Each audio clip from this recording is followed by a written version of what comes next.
היא נולדה במחנה פליטים בסודן, בדרך של משפחתה מאתיופיה לישראל. בת למשפחה של 12 נפשות. היא בעלת תואר ראשון במשפטים ומנהל עסקים. עומדת בראשות משרד עורכי דין מצליח, מתנדבת למען הקהילה האתיופית, והיא בעלת ניסיון עשיר במגוון תחומים. עורכת דין מזי תיזזו מדינה. שלום לך, אני מאוד שמחה לארח אותך אצלנו פה בעוד פרק של תקרה וזכוכית. שלום וברכה, ותודה על ההזמנה. אז בואי נתחיל מהדבר הבסיסי, מה זה מזי? מזי זו ברירת מחדל לכל מי שקשה לו להגות את שמי המלא, שהוא מזה תיזזו. ובתרגום, מזה זה בעצם, אני לא בטוחה שיש לזה מילה בעברית מקבילה, אבל זה בעצם שאתה אוכל משהו טעים, אז שזה משאיר לך טעם של עוד, ככה, טעם האחרון שנותר בפה. וואו, זה שם ממש מחייב, את צריכה כל הזמן להשאיר טעם טוב אחרייך, וואו. תשתדלת. ואת כנראה עושה את זה לא רע. אני מקווה. אז בואי תספרי לנו קצת, משפחה שעלתה, עברה בסודן, תספרי רגע על הסיפור. אני מבינה שאת לא יכולה כילדה שהגיעה לארץ בגיל 2.5 לזכור זיכרונות שלך, אבל בכל זאת ספרי רגע קצת על המשפחה, מה שאת יודעת מהזיכרון, שנדע מאיפה התחלת וכמה גבוה הצלחת להגיע. אמת, אני לא זוכרת, אבל כיוון שזה סיפור שהוא בעיניים שלי הוא דמיוני, הוא לא נתפס. בטח היום שאני כבר אימא ל3 בנים, 3 הריונות, לחשוב, לעלות בדעתי, שהוא אומרים לי לצאת בחודש התשיעי או 8 להריוני, למסע רגלי, שתומן בחובו מחלות, שודדים. אתה גם לא יודע מה, עד כדי כמה נורא זה הולך להיות, אבל אתה הולך. אתה הולך כי אמרו לך שהגיע העת. הגיע העת לגאולה, להגיע לציון, וכולנו הולכים והם הולכים, נשים, גברים, תינוקות, זקנים, נשים הרות. ואני כעובר, לגמרי כעובר, ומגיעים לסודן, ובמחנה אני נולדת.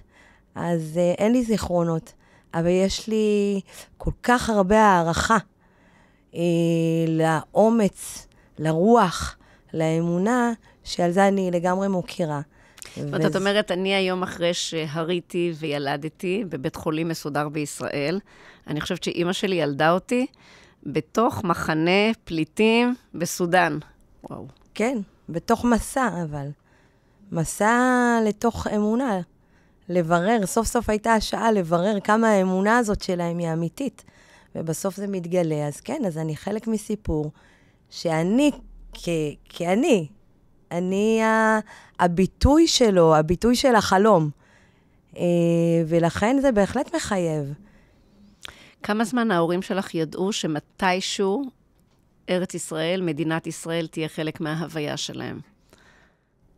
אני חושבת שאצל ההורים שלי, מדינת ישראל, ארץ ישראל, היא או ירושלים, כמו שהם קראו לה, ירוסלם, היא חלק בלתי נפרד מההוויה היומיומית שלהם, עוד באתיופיה, עוד מהימים שהם בינקותם. זה מה שהם יונקים, זה מה שהם חולמים, זה מה שהם נושמים כבר אלפי שנים. אז מבחינתם, זה ההווי של לשמו חיים. אז אני לא יודעת להגיד לך עד כמה ההוויה הזאת זה משהו חדש עבורם. זה לא חדש עבורם. זאת אומרת, זה מימוש כבר של חלום ישן, נושן, עתיק, שיש לו סוף סוף ממשיות, שהוא אמיתי. שזה פתאום קרה ויש התגשמות של החלום, ואז הם מגיעים למדינת ישראל ומגיעים לאופקים. כמה ההגעה לישראל הייתה מימוש החלום, או שהיה פער בין החלום של ירושלים למה שהם חוו כעולים חדשים באופקים? שאלה מדהימה בעיניי, כי זאת שאלה שאני בתור ילדה עסקתי בה המון. בפער הזה, למזלי גם הייתי ילדה מאוד סקרנית, ופעם שנייה למזלי, היו לי הורים שלא הייתה להם שום בעיה להשיב על השאלות. אז אני באמת שאלתי, למה באתם לפה? אנחנו הולכים ברחוב, ומצביעים עלינו, מסתכלים עלינו באופן מוזר, קוראים לנו בשמות שזה, אני אומנם לא הבנתי מה המשמעות, אבל יכולתי להבין שזה שמות גנאי. לימים אני קוראת ואני רואה שאבי, שהוא רב, בעיניים שלי, שזה דמות דתית בחברה הישראלית, נאלץ יחד עם כל הרבנים האחרים להגיע לישראל ולעבור טקס של, אני לא יודעת איך לקרוא לזה, זה לא ברית מילה, כי הם הרי נימולו לפני כן, בוודאי, אבל טקס קבלה לחברה הישראלית, שבה הם מתבקשים לפשוט את בגדיהם, וכיוון שהם באמת נימולו, אז עשו להם הקזת דם. בעיניים שלי זה היה קטסטרופה, מי עושה דבר כזה? ושאלתי, אימתתי עם השאלות, מה זה? אלה האחים שהתגעגעתם אליהם כל כך... שכל כך רציתם להיות חלק מהם. כל כך רציתם להתקבץ יחד. והמקסים הוא שקיבלתי תשובות לגמרי לא מתחמקות, לא מתנצלות. תשובות של אלה האחים שלנו, ושכפי שלנו זה זר, אנחנו זרים להם, ויש לנו אלפי שנים לגשר, על פער של אלפי שנים לגשר, וזה לא פשוט. יכולתי לראות שם כל כך הרבה צניעות, כל כך הרבה הכנעה של העני, כי זה פתאום מקהילה שאתה רואה את כל ההוד וההדר, אתה רואה, אבל אתה לא רואה פגיעה, אתה לא רואה העלבות, אתה לא רואה פנים מובסות כלפי מטה, אתה רואה ראש מורם, וזאת לא הבעיה שלי. זאת הבעיה של מי שהיה כאן קודם, ושלהם ולי בתוך הסיפור הזה, יש תפקיד מאוד משמעותי להשיב את המסלול, לחזור לדרך הישר, להבחין בין טוב לרע, לחזור למסורת, כי זאת לא המסורת שאנחנו גם מכירים. זה לא דבר טוב, זה לא מה שאמרו לי. אבל במילים אחרות לא התעכבו על הלא טוב, כמו שהתעכבו על מה כן אמור להיות, ואיך מפלסים לשם את הדרך. את בעצם אומרת, אחרי כזה תהליך, אפשר היה לבחור בשתי אפשרויות. או להגיד, חלמנו להגיע לארץ ישראל, אנחנו יהודים מבטן ומלידה, אנחנו מגיעים לארץ הקודש, וקבלת הבנים מטקס משפיל, וקריאות ברחוב, וחוסר קבלה שלנו, וחוסר כבוד אלינו. אפשר להגיד, סליחה, יש פה ציבור ישראלי שהוא בחסר, והוא צריך לעבור תהליך, ואנחנו עוזרים להם לעבור תהליך כדי לבנות חזרה את המרקם הישראלי שהיה פה בתקופת בית ראשון, ובעצם הבעיה היא אצלם. ממש ככה. את מכירה עוד משפחות שהתנהגו כמו ההורים שלך? את מרגישה שזה הסיפור או שהתנהגו אחרת? אני חושבת שזה הסיפור של כל המשפחות. כי זה מגיע, את יכולה, אפשר לראות את זה בעין, בחוסן והביטחון של יוצאי אתיופיה, אל מול המציאות הישראלית, למרות ועל אף. החוסן שם הוא נכון, הוא עדין, הוא שברירי אצל חלק מהאנשים. וזה גם למה תראה אחוז התאבדויות נורא גבוה, גם את זה אפשר לשכוח. יחד עם זאת, אתה יכול לראות את ההצלחה גם, את הצד השני שלה, שזה מדובר באנשים. כן, היום אני מבינה שלהגיע למקום שהגעתי אליו, ביחס לכל אדם אחר, כן, נדרש חוסן וביטחון, שהוא הדבר הכי חשוב, אם לא הנכס המשמעותי ביותר, שקיבלתי ושהורישו לי הוריי, ובלעדיו אני לא חושבת שהייתי יכולה להגיע לשום מקום. וגם בלעדיו, אני חושבת שהוא גם הנכס המשמעותי ביותר, כיוון שלא משנה מה תהיה המציאות מסביבי, או כמה קשה, או כמה מתישה, מתסכלת היא תהיה, אלמלא החוסן הזה והביטחון הזה לא הייתי יכולה להתגבר עליהם. ואני, סיפור ממש חשוב שימחיש את זה, כי ככה הסיפורים הם לאורך השנים, מאז שאני קטנה, ואני באמת באמת מודה על הרגע הזה. אני זוכרת שישבתי עם אבי בגיל 5, זאת אומרת בגן, בספסל מול גן ילדים, והילדים ממש הצביעו וצעקו קושי במבה, קושי במבה. ולא הבנתי. אמרתי, פעם, למה הם צועקים? למה הם מגיבים ככה? הוא הסתכל עליי, והוא מיד שאל, תראי, כשאני הייתי באתיופיה, יום אחד טיילתי בשדה, וראיתי אדם לבן, בפעם הראשונה בחיי, וחשבתי שאני מת. נגעתי בפנים, וניסיתי לחוש, האם אני חי או מת. ומזה הוא רצה ללמד בעצם שלכל אדם, יש את הדרך שלו להגיב, כשהוא רואה משהו בפעם הראשונה בחייו. ולי, כאובייקט שצופים בו, יש את האפשרות לבחור, האם אני נעלבת, האם אני לוקחת את זה אליי? את הבעיה הזו שלהם בעצם, של להתמודד עם דבר ראשון שרואים בפעם הראשונה. או שאני עוברת לאלה שחושבים כמוני, שנמצאים באותו עמוד שאני נמצאת, וממשיכה הלאה, ושהם ביום מן הימים יתפכחו. ואת זה לקחתי איתי.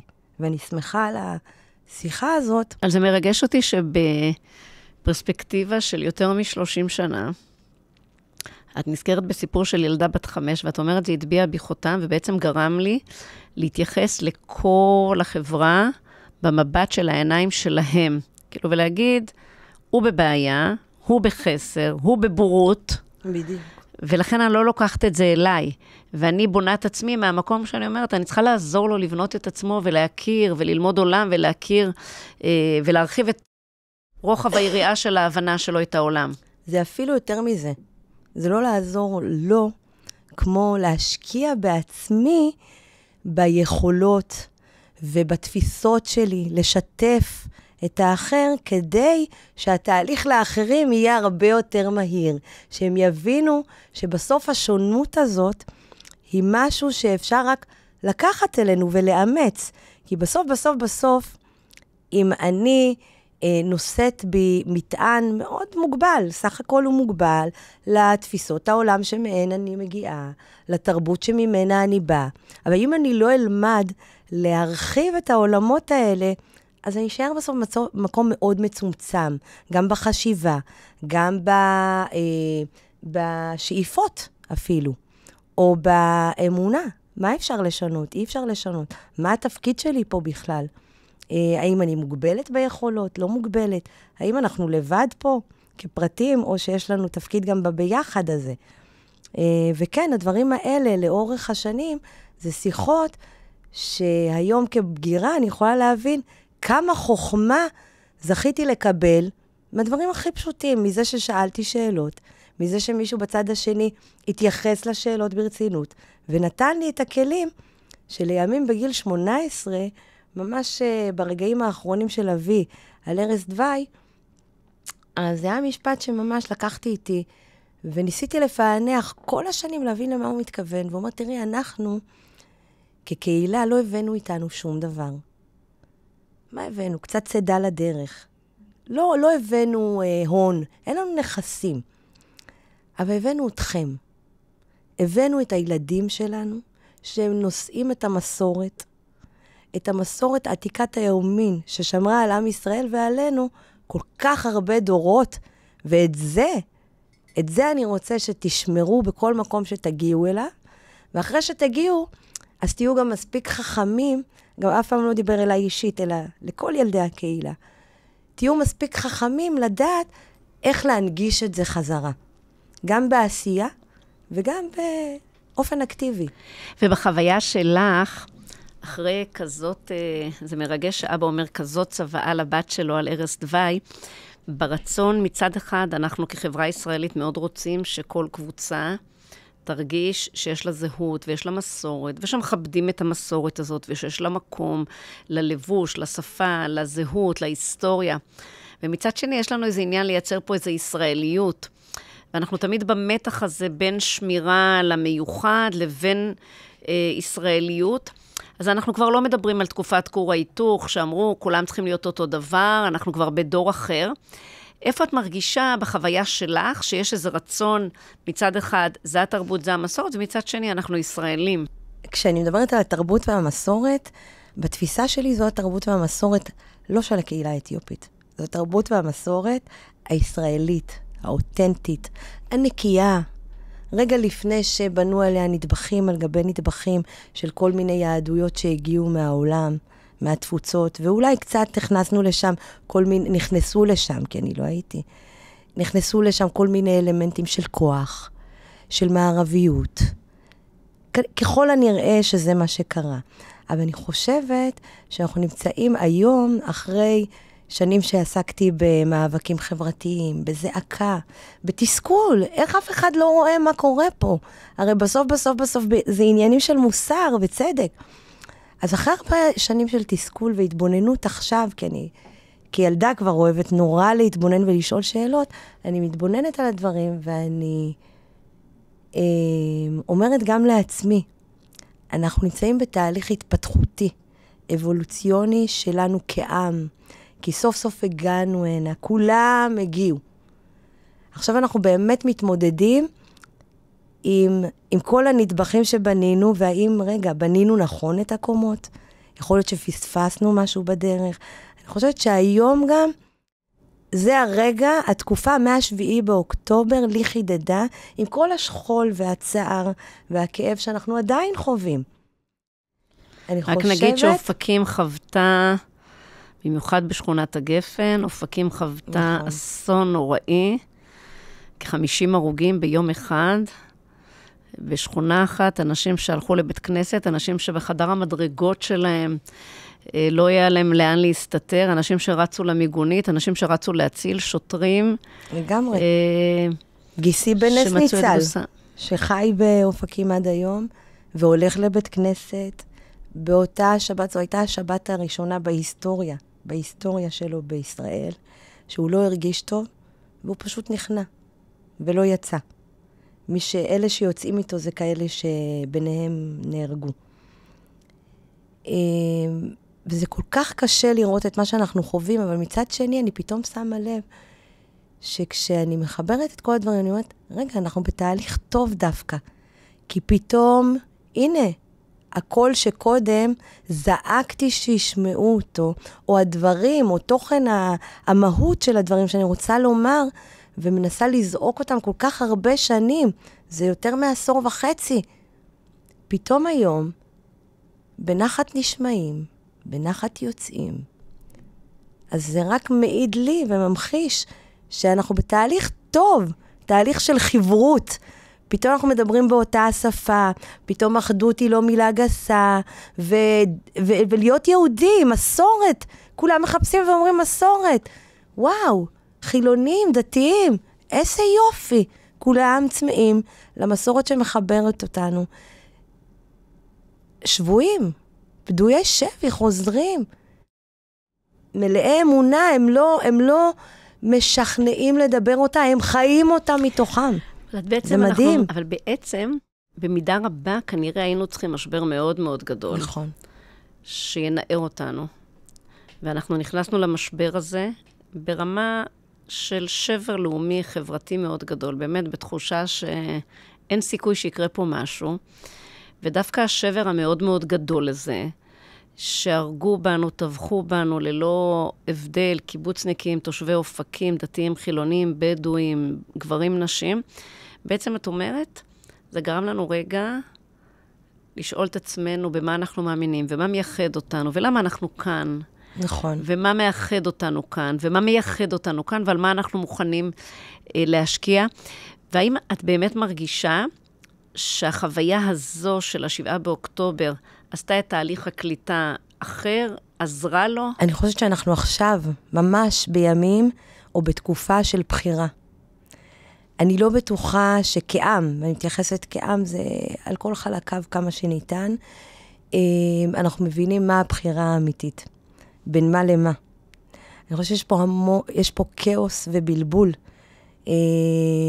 כי אימנו את עצמנו כל כך הרבה שנים, שאנחנו חיים בעולם מורכב. כן, העולם מורכב מהמון פרטים שחושבים אחרת, אבל העולם עצמו הוא לא מורכב.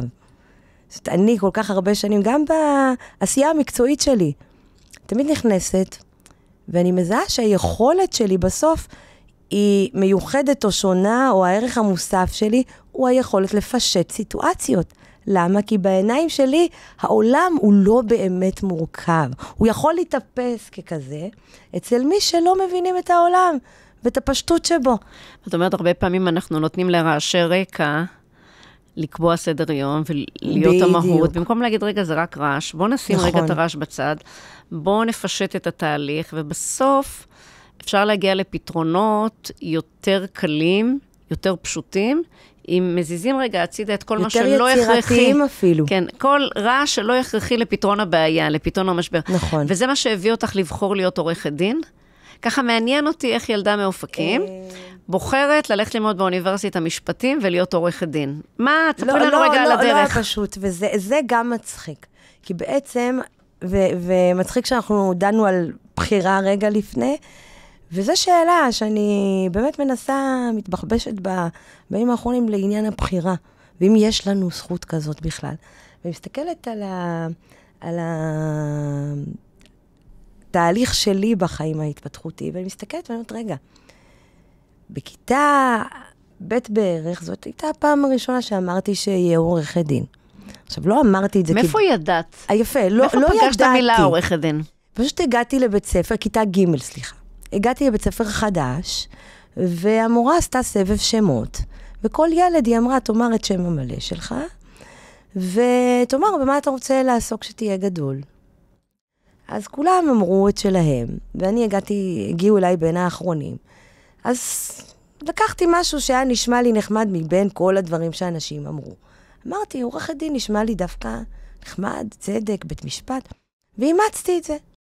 המצחיק הוא שחזרתי הביתה, ואני נורא אהבתי לשתף במה קורה בבית הספר, ואמרתי לאבי, היום שאלו בבית הספר מה נרצה להיות שנהיה גדולים, אז אמרתי עורכת דין, והוא עצר הכל, והתחיל להגיד, וואו, הבת שלי תהיה עורכת דין, איזו בת חכמה יש לי, היא רוצה לעשות צדק. ושמחתי נורא על זה שגרמתי ככה לאבא שלי רגע של נחת, ולא האמנתי כמה רציני הוא ייקח את זה. לא ייחסתי לזה חשיבות אז, אבל אבא שלי, עליו השלום, הלך לבית הכנסת בשבת. ובגלל שהוא ידע שזה שיושב לידו, הוא שופט בבית משפט שלום, בבאר שבע, אז הוא אמר לו, ניל, למה לא? הבת שלי אמרה לי שהיא תהיה עורכת דין, שהיא תהיה גדולה. אולי תעשה, הילדים שלך גם בבית הספר, אולי תעשה איזה חוג אחר הצהריים לילדים. נשלם כסף קצת, נגיד 30 שקלים. והוא פתח לנו חוג. היום הוא שופט בבית המשפט העליון. ולאורך השנים אחרי הצבא באמת הייתי עם עצמי מה ללכת ללמוד. ושכחתי מהעניין הזה. אבל כן הייתי אדם שעושה את החישובים שלו, ואמרתי, אוקיי, אולי אני אלך ללמוד את זה, כי אחותי למדה את זה, אז אחותי שנה מעליי, והיא למדה תעשייה וניהול. אז אני אלך ללמוד הנדסת תעשייה וניהול. אם היא הולך לה בסדר בזה, אז גם לי יהיה בסדר, וזהו, ונסמן וי. כי בשולחן אצלנו חייב לסמן וי על אקדמיה. ואז התחלתי את הלימודים. מאיפה זה שחייב לסמן וי על אקדמיה? מהבית. מהבית? גיליתי שזה כמעט בכל בית יהודי. למה? כי לימים הייתה לי חברה, מדי קניגסברג, אני מקווה שהיא עוד בחיים והעריכה, לפחות לפני שנה בדקתי מה הייתה והיא הייתה עוד בחיים, וגיליתי שגם אצלה כניצולת שואה, זה מה שהיא חינכה את הילדים שלה. אז מצאתי המון מהמשותף. אז אמרתי, אני אסמן וי, והלכתי ללימודים, וזה היה כל כך לא מעניין, ולא מצאתי את עצמי. אז פרשתי ולא סיפרתי לאף אחד. עד שפתאום קפצה אליי הערה, ואמרתי, אוקיי, מה המקום הכי טוב ללמוד בו היום? ועשיתי בדיקה. וחברה באה אליי, ואמרה לי, הבן תחומי היום נחשב הכי טוב. ואז שמחתי, כי זה כבר 2 תארים במכה. וככה הגעתי, מצאתי את עצמי במשפטים ומנהל עסקים בבין תחומי. לא היה לי פשוט בכלל. כי לא זכיתי למימון. וזו הייתה אז מכללה פרטית, היום אוניברסיטה. אבל לא הייתה לי בעצם איזושהי, לא היו לי ספקות לגבי העניין, אבל הצלחתי לעבור את זה בקושי, עם המון המון המון אירועים לאורך הדרך, שבהם נדרשתי ליצירתיות בלתי מוגבלת, כדי, בסוף זה צלח. בזכות ובגלל אמונה שהיא לא מתפשרת, לא רואה שום חסם. בסוף אני תמיד זוכרת שאני בת של. אני בת של אנשים שהם אנשי לא חזון, אלא חיו את החזון. הם היו הגשמה של משהו של אלפי שנים, ואותי סחבו עד לפה, אז קטן עלינו. אומרת, בעצם אני מבינה, לא קראתי על זה בספרי ההיסטוריה, זה החיים שלי. החיים שלי להבין שאני חלק מסיפור הרבה הרבה הרבה יותר גדול. נכון. וכמי שהיא חלק מתוך הסיפור, את הפרק שלי בסיפור הוא חייב להיות מצוין. נכון. אני לא יכולה להשאיר את הפרק הזה כפרק חלש, אחרי שהפרומו, הסיפורים הפותחים, היו כל כך משמעותיים. ממש. עם תמונת עתיד כל כך גדולה, כל כך רחבה, אני לא יכולה שהחלק שלי יהיה פחות טוב, מגומגם, לא ברור, ולכן אני צריכה לתת את הכי טוב שלי. תגידי, זה עבר לילדים שלך? אני אגיד לך עוד לפני זה, לא רק את זה, קיבלת את זה גם עם הוראות, עם ספר הוראות. איך אתה עושה את הדברים האלה? זה מתחיל מעל הכל.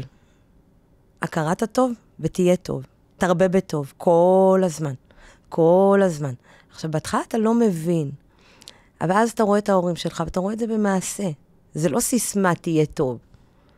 את חיה בבית זאת הקהילה שאת נולדת אליה.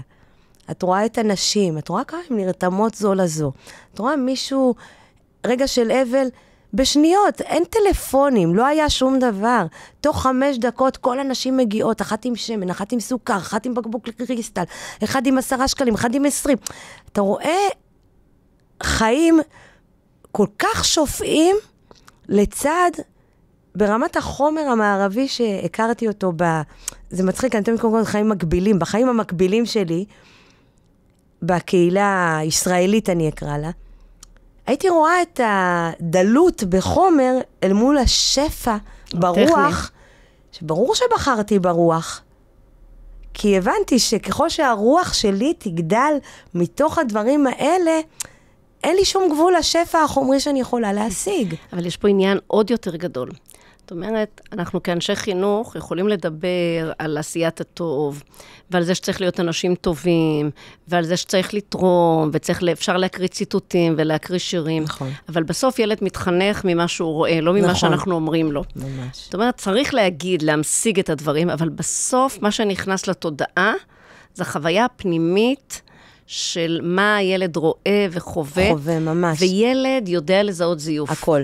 וילד יודע לזהות אותנטיות, וכשהאותנטיות הייתה מאוד מאוד מאוד חזקה, זה נכנס עמוק, עמוק, ממש. עמוק בפנים. ואני חוזרת עכשיו לשאלה. לגבי הילדים. כן. אז היום, זה משימת חיי. זאת אומרת, היום אני עם השנים אתה נהיה מדויק יותר, לגבי המשמעות, לגבי התפקיד שלך. וכן, בתפקיד שלי כאימא, זה התפקיד הכי קשה. כי זה להזכיר לעצמך קודם כל כמה קשה היה לך לקבל את ספר החוקים האלה, ולדקדק בהם ולהבין בו. ובנוסף, ואני חושבת שזה מה שאישר לי בפעם הראשונה, שאני ממשיכה את אותו המעגל, ושאני גם צריכה לבדוק את עצמי כל פעם, כשהבן שלי יום אחד התקשרה אליו בת מהכיתה, והוא הפך לגיל 10, ופתאום הוא לא רוצה לדבר עם בנות. והיא התקשרה, ואני אומרת לו, כך, יואב, תדבר. והוא כועס עליי ברקע, אבל הוא לוקח את הטלפון, ואחרי השיחה הוא בא אליי וכועס עליי. למה הבאת לי את הטלפון? אני לא רוצה לדבר איתה. טוב, אבל מה אני אעשה? התקשרה.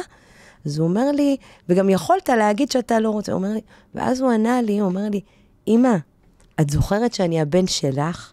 אני לא יכול להעליב אותה בטלפון. זה המחיש לי שבעצם המסר מחלחל במה שהם רואים. וכשהם רואים אותי הולכת ברחוב ועוזרת לזקנה לאסוף את הדברים שלה, גם כשאני לא מכירה אותה, או כשאני רואה נערים על הטרקטורונים משתוללים על הכביש, ואני מרימה טלפון למשטרה, לא כי משעמם לי, כי אני פוחדת שיקרה משהו להם או לאחרים, אז הילד שלי שואל שאלות, למה אני עושה את זה? שם אנחנו מחנכים. לבוא ולריב עם מבוגר אחר, כי לילד שלי עשו לא טוב, לא יתרום בכלום. אז הילד שלי ילמד מזה בהכרח לריב. האם הוא ילמד מזה איך מנתחים סיטואציה? איך בוחנים את הדברים? כנראה שלא.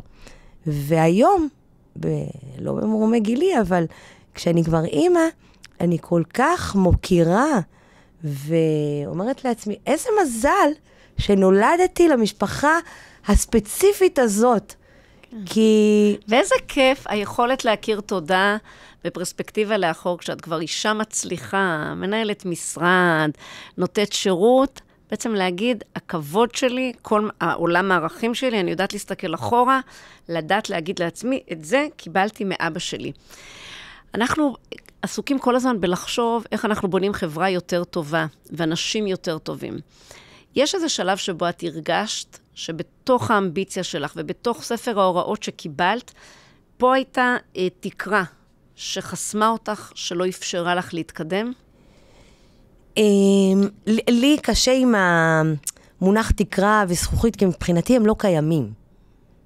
הם לא קיימים כי מבחינתי יש בעולם טוב, יש רע, ויש כל מיני אנשים שקוראים לרע הזה בכל מיני הגדרות, כדי לייפות את זה, כדי לתת לזה, להחליק בגרון. חלק קוראים לזה תקרה, חלק זכוכית, חלק גזענות. אני מבחינתי למגר את הדבר הזה. כן, אבל האם... עכשיו, זה ברור.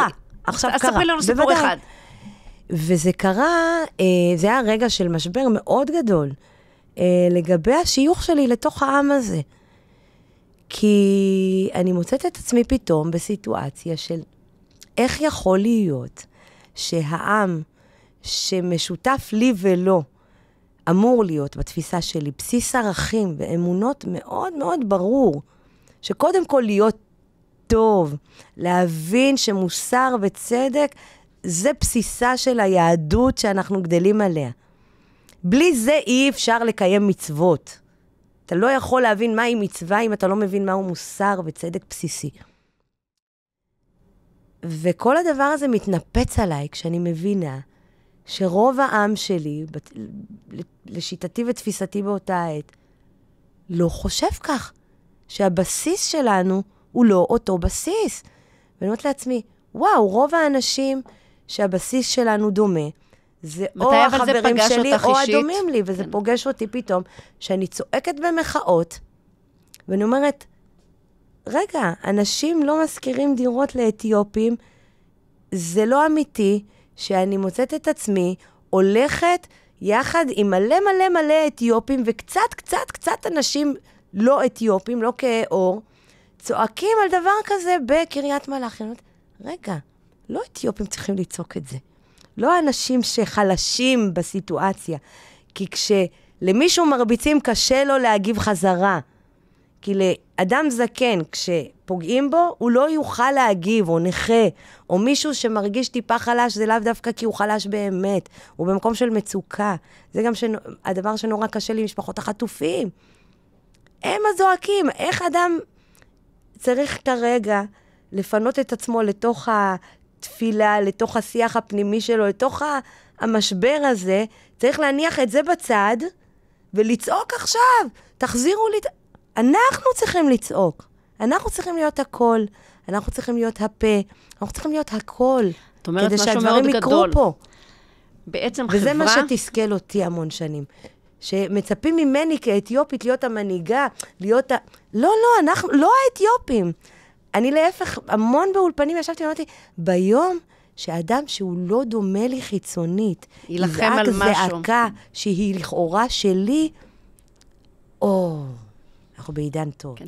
בעצם אנחנו אומרים משהו עמוק יותר, שחברה נמדדת דווקא בחוליות החלשות שלה.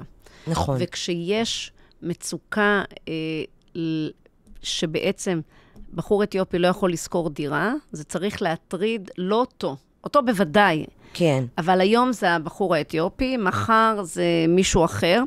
ראי סיפור, אברה מנגיסטו. למשל, שבעצם את אומרת, זה המבחן שלנו בתהליך הריפוי שלנו כחברה ישראלית. את יודעת, השבוע נכון. עלתה לתקשורת זעקה של בנות ספרדיות שלא מתקבלות לסמינרים.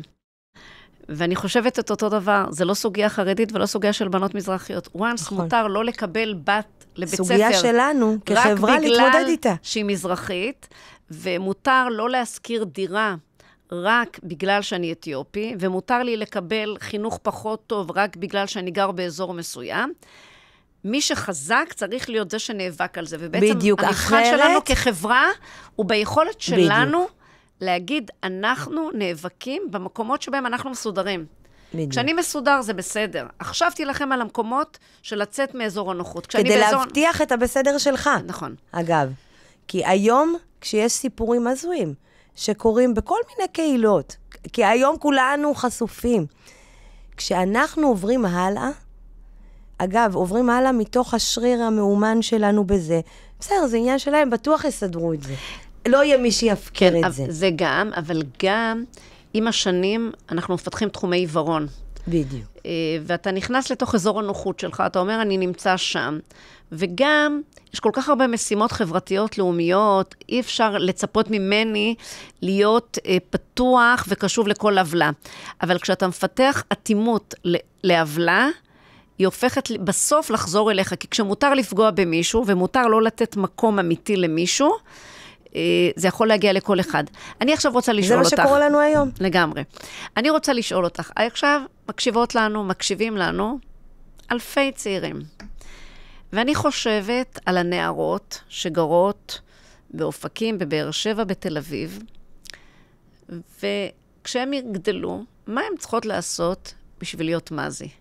תני להם טיפ, מה צריך לעשות בשביל לעבור את הדרך הכל כך מיוחדת? כי לא לכולם יש את הגב הבהי הכל כך חזק שאת באת איתו.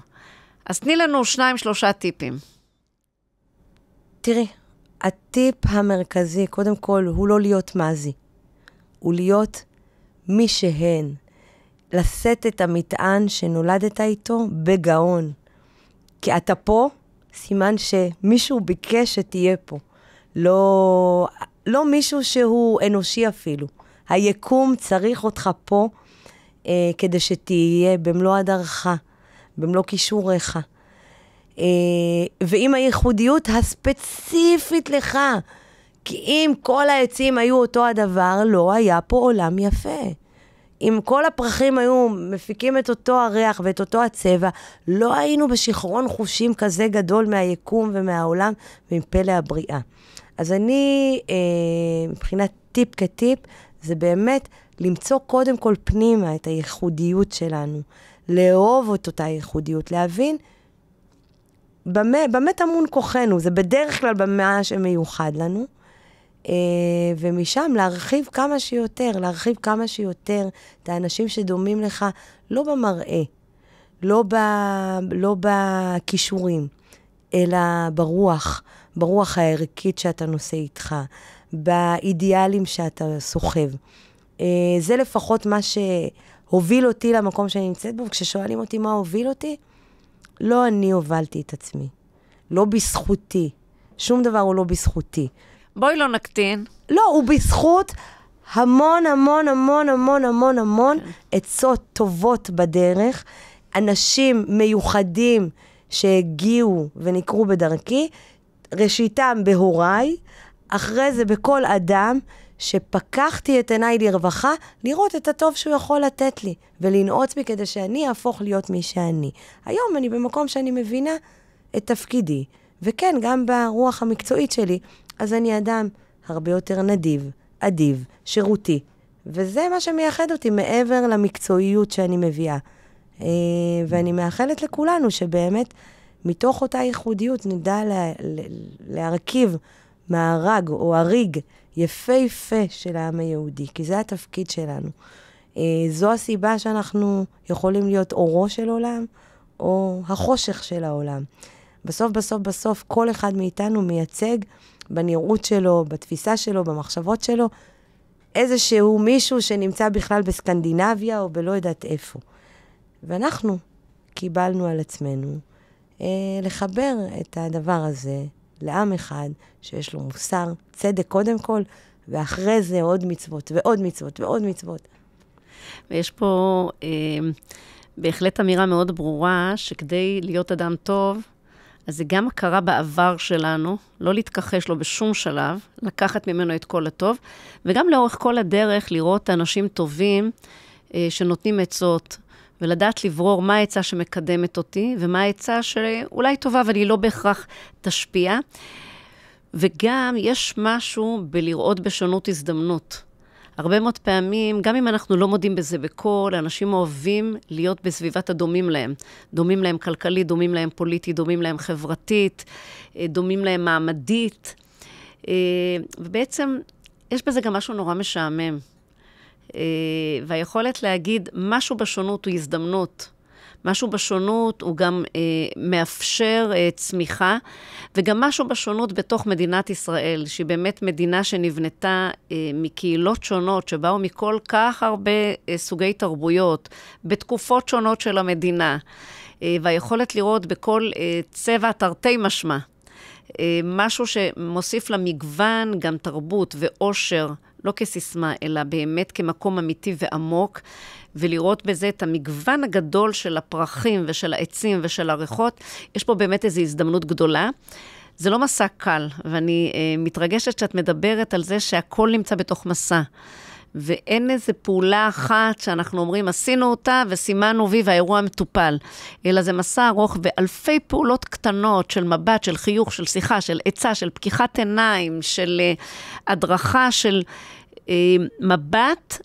אלפי פעולות כאלה ביחד מייצרים בסוף את השינוי המאוד גדול שאנחנו מדברים עליו. לגמרי. ואני קודם כל רוצה להגיד לך תודה גדולה על מי שאת. ותודה גדולה ששיתפת אותנו. ותודה גדולה על האופטימיות שאת מביאה בימים שאנחנו עמלים בלחפש פינות אור ולהפיץ אותן. ולהפיץ ולתת עוד כוח לעוד צעירים להגיד, בסוף יהיה פה טוב, כי אנחנו נבחר שיהיה פה טוב. אין פה מישהו אחר שיעשה את זה בשבילנו, ואת עושה את זה, ובגדול גם במה שאת אומרת, אבל גם במה שבחרת לעשות, ובאמת להיות במקומות שבהם אנשים שנמצאים במקום של חולשה, ולהגיד, אני פה בשבילכם, אני מספיק חזקה בשביל לעזור למי שצריך.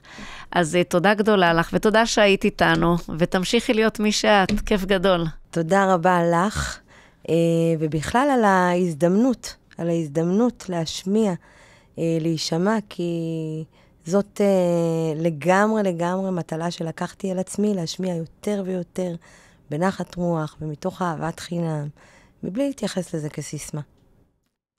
אז תודה, ושיהיה לך בהצלחה ולכולנו. תודה.